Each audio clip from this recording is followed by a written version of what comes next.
It's like I'm doing this with one hand, but I'm doing this with my other hand, and people don't know about it.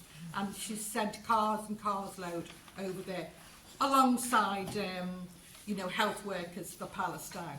But driven, a very driven woman. If you've got Anne on your side, you know, you know you've got a good fighter with you. So they're the things I wanted to say about Palestine. I don't want to take up too much time because I'm sure you've got questions. But in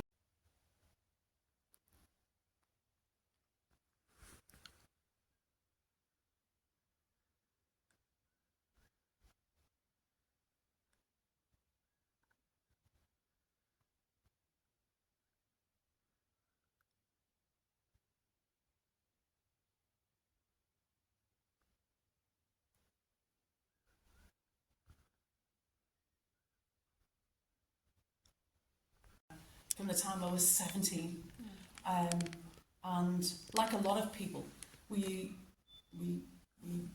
grew up. I was still fighting in the Labour Party. I was in the Young Socialists, and then I had a young family, and you sort of drift away. But I've always remained an active trade unionist wherever I was, and I came back into the Labour Party when Jeremy Corbyn. You could see that movement that he was bringing about, and for me, I've always felt that since the time of Thatcher, and I'm just looking at some of the younger ones here, she destroyed whole communities in this country.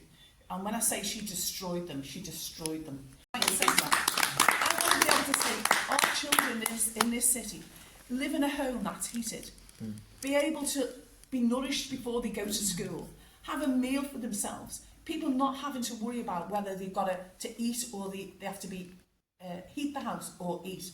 And I know a lot of parents will do without eating. I can remember my own mother not eating so that she could put food for 6 children on the table. So we haven't progressed that much in 55 years, but certainly the wealth of the people who run the economy and the people who are at the top of our society, who tell us what to do, like the Peers, like the Tories, like the Labour. You know, I'm sick of hearing Keir Starmer's father was a toolmaker. Correct me if I'm wrong. I think he owned a factory. It's a little bit different. And Keir Starmer, and I've banged on about this for a long time, he was the director of public prosecutions. Okay, and in this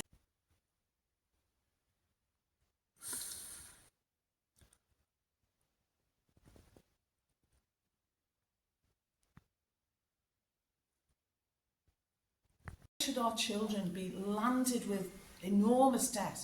If they go off to university, it's 9 or 10 grand a year for your college, you know, and then you've got to pay for all your food and accommodation, and they're coming out with debts of 50 and 60,000. How are they ever supposed to get on the property market? The only people who benefit from that are the banks and the building societies, because those are the people that own your house. So you might buy a house for 200,000. It probably only cost 100,000 to build. But by the time you paid it all back, you probably paid about 800,000. And for me, I just think it is wrong. I think the thing with austerity is there is an alternative. There is an alternative. We've been fed a lie for so long. And I think, can I just say, that's not my solution to what's going on in Palestine. That's down to the Palestinian people. That's almost like saying, in South Africa, the people who should have had the biggest say were the English. Absolutely not. The people who had the biggest say were the people who lived in that land, and it will be the Palestinians that will determine, with support from people, they will be the people who will determine their own future. Not me in England, but I will do everything I can to support them. So I've probably talked as much as I sort of can, really, in a very roundabout way, because there are so many things we can talk about. The bus services, we can talk about, you know, the big, huge profits that the gas and the electricity and the railway people are making, or railways can making, but nothing is coming down. And for me, I think we've got to go back and do the same as other countries, where you have a transport system that is a service. That is for like the city, like for events, like to bring in sort of tourism or whatever, and it always comes out of public money. And the argument they come back with is, well, we benefit in the end. I've always wondered Why are the people who benefit? Their answer would be is that they're providing jobs to people. So if they have big events coming in, like the hotels, and they have all those, they'll say, well, actually that's providing jobs for the community. But I'll say to you, that doesn't quite work out that, because a lot of people there are on 0 contract hours. So they're actually on the minimum amount of pay.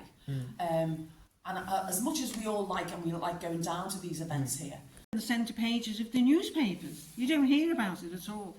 And it really is disgraceful where there's an attack, a real attack on democracy, and you know, not allowing people to, or not showing people exactly what's happening. It's only people who are engaged with the war that realise what exactly is happening, and it is heartbreaking.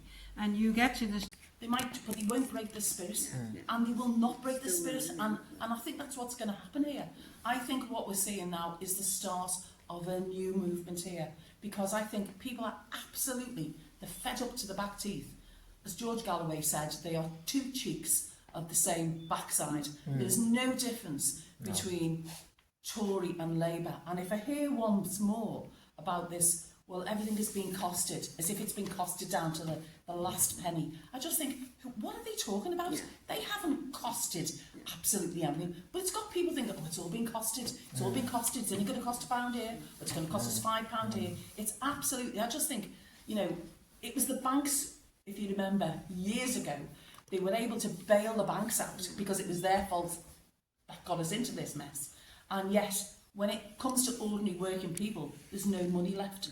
So now it's all about the penny pinching, and you know, things we've seen. You know, it's like when in Germany the Jews were being gassed. Imagine if that was televised, what the movement would have been, or should have been, and it wasn't. So they had the excuse that they didn't know. The world maybe said, oh, we didn't know about it.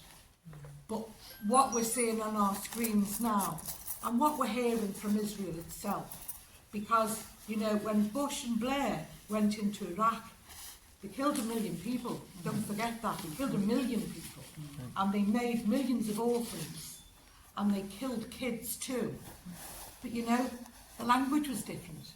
Bush and Blair, as awful as they were, weren't saying the Iraqis are animals, like they're saying about the Palestinians. They're not saying we want to starve them. We're going to starve them, cut the electricity and the water and all the rest of it, and the whole world go. I work for the NHS and I work in mental health, and I've seen people really struggle over the last 20 odd years even. I remember the Black Report and the Help to Buy that were published, and I really feel like we're not that much further forward. And the housing situation is a disgrace. People cannot move forward with their lives. And I feel like, so I'm excited about on strike. We've still got a doctor's strike coming out. All of these things are going to happen, and these are all, it's almost like the press doesn't want you to know what's happening under the surface. And I think what you're saying about, you know, immigration as well, you know, let's just pillorise people, kick them in the down. My attitude would be, hang on a minute, these people are coming from war-torn places. How desperate must you be to get on a boat? And I don't want to see one more dead child, one more person die coming across the channel. And for me, it's not, why is it not beyond the realms of possibility? All of the countries of Europe could say, hang on a minute, there's a massive problem here.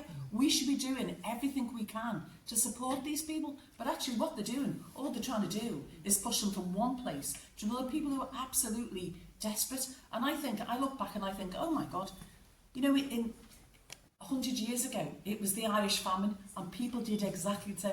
People left then because they were so desperate. It's almost like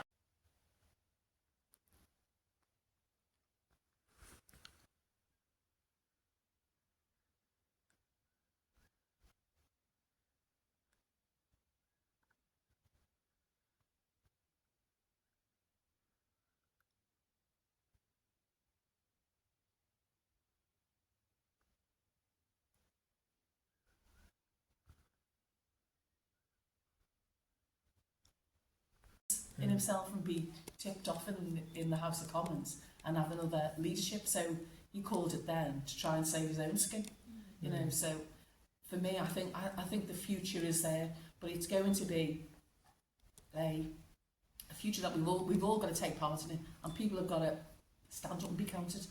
You know, as I said before, I didn't expect to be doing this at the age of 66. None of us would. Just took 2 years off herself there. And it didn't happen. and you know, and people I talk to now, I go, none of us expected it to be.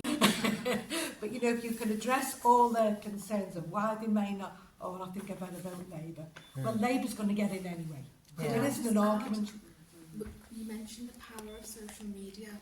So social media is not restricted to this constituency. So we have to put the message out there that we all vote independent this time, so that we can shift the focus from the two big parties and shift the vote as well. So this is a message everybody can put out on social media. Keep putting it out every day on your stories, on your WhatsApps. Hang on, they didn't want to break the party whip. They get into trouble. And my attitude is, well, they might want to do that, but what's more important? A young child's life, or the fact that you might have to break the whip. There's no contest for me. You stand by your principles. And, you know, for me, I think when they should have, the Labour MPs in this city should have stuck to their principles, and none of them did.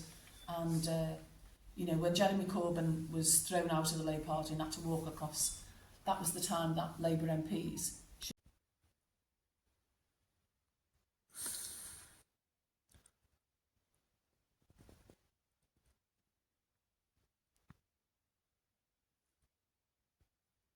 and we keep fighting on, and we'll keep going down to London every 2 weeks, won't we, Maria? Yeah.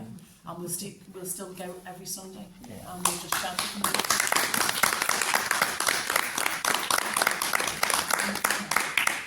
Thank you so much.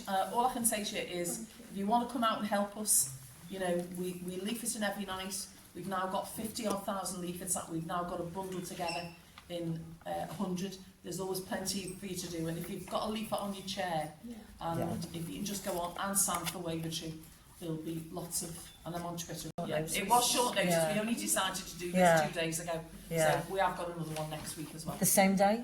Yeah, Wednesday. So next Wednesday, Same 6:30, day, same same place. time. Same place. Yeah.